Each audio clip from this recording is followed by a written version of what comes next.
ஆண்டவரும் இரட்சகருமாக இயேசுவின் இனிதான நாமத்தினால் உங்களை வாழ்த்துகிறேன். நம்முடைய ஆவிக்குரிய சிந்தனைக்காக ஏசாயா தீர்க்கதரிசன புஸ்தகம் 43ஆம் அதிகாரம் 18-19 வசனங்களை நான் வாசிக்கிறேன். முந்தினவைகளை நினைக்க வேண்டாம், பூர்வமானவைகளை சிந்திக்க வேண்டாம்.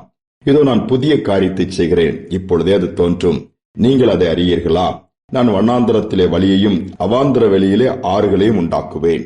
ஆண்டவர் சொல்கிறார், முந்தினவைகளை நினைக்க வேண்டாம், பூர்வமானவைகளை சிந்திக்க வேண்டாம். அநேக நேரம் நாம் என்ன பண்ணுகிறோம், பழைய காயங்கள், பழைய தீமையான காரியங்களை நினைத்து நினைத்து நம்முடைய வாழ்க்கை பின்னோக்கி செல்ல ஆரம்பித்து விடுகிறது. இஸ்ரேல் ஜனங்களை எடுத்துக்கொள்ளுங்கள். இரவோடு இரவாக எகிப்தின் அடிமைத்தனத்திலிருந்து விடுவிக்கிறார், கானானுக்கு நேராய் வழி நடத்துகிறார். 430 வருடம் அடிமைத்தனத்தின் வாழ்க்கை அவர் மாற்றுகிறார். மாற்றி கானான் தேசத்துக்கு நேராக கொண்டு போகும்போது கானான் தேசத்தை குறித்து நினையாமல், அதை எதிர்பார்த்து முன்னோக்கி போகாமல் எகிப்தியே நினைத்தார்கள். எகிப்தில் உள்ள வெள்ளரிக்காய், அங்குள்ள ஆகாரங்கள், அங்குள்ள காரியங்கள், கடைசியில் முன்னேற முடியாமல் பின்னோக்கி போக வேண்டிய நிலைமை வனாந்தரத்தில் எல்லாம் முடிந்து விட்டது. அநேகர் பழைய காரியங்களிலே பழி வாங்கும்படியா காத்துட்டு இருப்பாங்க. அவங்க இப்படி பண்ணிட்டாங்களே, இவங்க இப்படி பண்ணிட்டாங்களேன்னு சொல்லிட்டு, இன்னும் அப்படிப்பட்ட நினைவுகள் இருக்கக்கூடாது. இருந்தால் கர்த்தர் புதிய காரியத்தை நம்முடைய வாழ்க்கையில் செய்ய முடியாது. நம்முடைய வாழ்க்கையில் இருக்கிற தடைகள் மாறாது, கோணலானவைகள் செவையாகாது, கரடு முரடானவைகள் சமமாகாது. வசனம் அழகாக சொல்கிறது, முந்தினவைகளை நினைக்காமல் பூர்வமானவைகளை சிந்திக்காமல் விட்டுட்டு ஆண்டவரை நினைத்து முன்னோக்கி போவோம் என்று சொன்னால் வனாந்தரம் கூட வயல்வெளியா மாறுமாம். வனாந்தரத்துல கூட வழி ஆண்டவர் உண்டாக்கி அப்படி போக முடியாத வழியை ஏற்படுத்தி கொடுப்பார். அவாந்தர வழியா இருக்க ஆறுகள் வந்துடும், செழிப்பு வந்துடும். நாம் என்ன நினைக்கிறோம், ஏதாவது ஒரு பாதிப்பு இருக்கும், அதை தான் நினைச்சு ஆண்டவர் எவ்வளவு நன்மைகளை செய்திருக்கிறார், எவ்வளவு காரியங்களுக்கு ஜெபத்தை கேட்டிருக்கிறார். ஒரு காரியத்துக்கு மட்டும் பதில் வரலன்னா அதை நினைச்சுதான் முறுமுறுத்திட்டே இருப்போம். நான் அன்னையில இருந்து ஜெபம் பண்ணிட்டு இருக்கிறேன், ஆண்டவர் எனக்கு பதிலே கொடுக்கலன்னு சொல்லிட்டு அதையெல்லாம் விட்டுட்டு ஆண்டவர் எல்லாவற்றையும் நன்மைக்கு எதாவது நடத்துவார்ன்னு சொல்லி செய்த நன்மைகளை நினைத்து அதை மறக்காம ஸ்தோத்திரித்து முன்னேறி போக சொல்கிறார். சவுல் என்கிற வாலிபனை ஆண்டவர் மாற்றி பவுலாக்கின உடனே இனி ஜீவிப்பது நான் அல்ல, சவுல் அல்ல, பவுலாக புதிதான ஒரு ஆரம்பத்துக்குள் கொண்டு வந்து விடுகிறார். பழசே நினைச்சிட்டு உட்கார்ந்துட்டு இருக்க முடியாது. அநேக நேரத்தில் அதை தான் நாம் செய்கிறோம். ஒரு அருமையான குடும்பம், அண்ணன் தம்பி 2 பேர், கிராமத்துல விவசாயம் அவங்களுக்கு உண்டு. அதே நேரத்துல தகப்பன் அரசாங்க வேலை செய்தார். மூத்த மகன் படிக்க ஆரம்பித்தான், ஆனால் சரியாக படிப்பு வரவில்லை. தம்பியும் படிக்க ஆரம்பித்தான், நன்றாக படிக்க ஆரம்பித்தான். ஆனா 2 பேரும் படிக்க வைப்பதற்கு பொருளாதார வசதி இல்லை.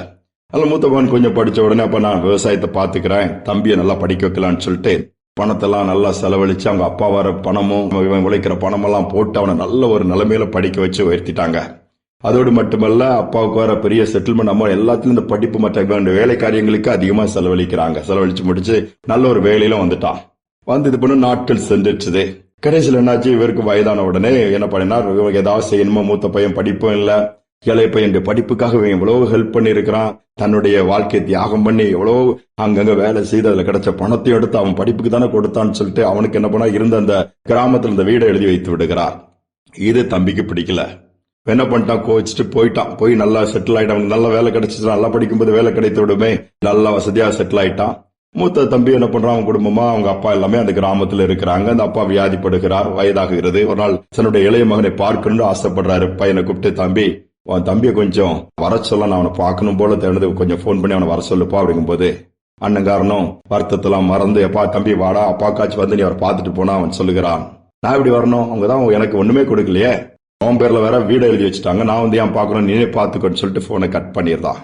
யோசித்து பாருங்க, எவ்வளவு படிப்புக்கு இவருடைய பணமெல்லாம் அந்த மகனுக்கு தான் செலவழித்தார். ஆனாலும் அதை மறந்து விட்டு ஒரு சின்ன காரியம், நினைத்தால் எவ்வளவு பெரிய வீடுகளை வாங்கலாம், எவ்வளவு பெரிய வீடுகள் அவனுக்கு இருக்கிறது, ஆனாலும் அந்த அற்பமான காரியத்தை, ஒரு சின்ன காரியம், அதை விட்டு கொடுக்க மனசு இல்லாம அதே பழைய காலத்தில் உள்ளதே நினைச்சிட்டு, அநேக பிள்ளைகள் அப்படிதான் இருக்கு. எங்க அப்பா எனக்கு செய்யல, எங்க அண்ணனுக்கு செஞ்சுட்டாங்க, எங்க தம்பிக்கு செஞ்சுட்டாங்க, அக்காவுக்கு செஞ்சுட்டாங்க, தங்கச்சிக்கு செஞ்சுட்டாங்க, இப்படித்தான் சண்டை போடுற கூட்டனுக்கு அதிகம். கேட்டா வேதத்தை தூக்கிட்டு ஆலயத்துக்கு போற கூட்டத்திலே அவங்களும் இருப்பாங்க. ஆண்டவர் அதில் பிரியப்படவில்லை. மாறாக முந்தினவைகள் எல்லாம் நினைக்க வேண்டாம், ஆண்டவர் உங்களை ஒன்றும் தெருவில் விட்டு விடவில்லையே, எவ்வளவு அழகாய் ஆசீர்வதித்து வருகிறார். விட்டு கொடுத்து பாருங்க, ஆண்டவரை எல்லாவற்றுக்கும் நன்றி செலுத்துங்க. இந்த குடும்பத்தை பார்க்கும்போது அண்ணன் படிக்கலன்னா தம்பி இவ்வளவு படிக்க வேண்டிய வாய்ப்பு கிடைச்சது, அதனுடைய மேன்மை மறந்து விட்டது. ஆண்டவர் செய்த நன்மைகளை நாம் நினைப்போம் என்று சொன்னால் வாழ்நாள் முழுவதும் துதித்துக் கொண்டே இருக்கலாம். அதுவும் போதாது, அவ்வளவு நாட்கள் துதிக்கக்கூடிய அளவுக்கு இருக்கும். தீமைகள் என்பதை ஒன்று எண்ணிவிடலாம், ஆனால் அதைத்தான் நினைத்துக் கொண்டிருக்கிறோம். அவைகளை அப்புறப்படுத்திவிட்டு நமக்கு நடந்த காயங்கள், கடந்து வந்த வேதனையான பாதைகள் எல்லாம் ஓரங்கட்டிட்டு ஆண்டவர் செய்த நன்மைகள், நடத்தி வந்த பாதைகள், நம்முடைய வாழ்க்கையில் ஒருபோது ஆண்டவர் தவறு செய்ய மாட்டார். எல்லாம் நன்மைக்கு ஏதோ மாற்றிக் கொடுப்பார். நாட்கள் முந்தினவைகள் எல்லாம் மறந்து விடுவோம். எந்தெந்த கசப்புகள் இருந்தால் தூக்கி போட்டு விட்டு, காயங்களை தூக்கி போட்டு விட்டு, பழி வாங்குறத தூக்கி போட்டு விட்டு கர்த்தரை நோக்கி பார்த்து முன்னானவைகளை நாடுவோம். புதிய காரியத்தை இன்றே செய்வார். கண்கள் காணும், கரங்களுடைய ஆசீர்வாதத்தை பெற்றுக் கொள்ளும். ஜெபிப்பும் ஆண்மின் தகப்பன், இந்த புதிய நாளுக்கு நன்றி செலுத்துகிறோம். இந்த நாளை காணும்படியான பாக்கியத்திற்கு நன்றி செலுத்துகிறோம். நாட்களும் காலங்களும் வேகமாய் போகிறது. மனிதனுடைய வாழ்க்கை ஒரு நிச்சயமற்ற, எப்போ எப்படி நடக்கொண்டே தெரியாது. ஆனாலும் நீர் கிருபை கொடுத்திருக்கிறீங்கப்பா. நீர் செய்த நன்மைகள் ஏராளம், சகல உபகாரங்களையும் மறவாதுன்னு சொல்லுகிறீர். அதே நேரத்துல முன்னானவைகள் எல்லாம் முந்தினவைகள் எல்லாம் நினைக்காம அதெல்லாம் விட்டுட்டு முன்னானவைகளை நாட சொல்றீங்கப்பா. இந்த நாளிலும் கூட நாங்கள் பழைய காரியங்கள் எல்லாம் தூக்கி போட்டுட்டு நீர் புதிய காரியம் செய்யும்படியாய் பரம காணொன்னு நோக்கி எங்கள் பிரயாணங்கள் தொடர மேல் நோக்கி தொடர்ந்து நியமித்திருக்கிற பாதையில் ஓட எங்களுக்கு அப்படிப்பட்ட இருதயத்தை தாங்கப்பா. மன்னிக்கிற சுபாவத்தை தாங்க, விட்டு கொடுக்கக்கூடிய கிருபையை தாங்க. எல்லாவற்றிலும் இன்னைக்கு ஒருவேளை பிள்ளைகள் மனஸ்தாபத்தோடு பிரிந்தவர் இருக்கலாம், உடைந்த குடும்பங்கள் இருக்கலாம், பெற்றோர்கள் அது செய்யல இது செய்யலன்னு சொல்லி குற்றம் சாட்டுகிறவர்கள் இருக்கலாம். ஆனால் செய்த நன்மைகளை இந்த நாள்ல நினைவு கூர்ந்து ஒப்புரவாக உதவி செய்யுங்க.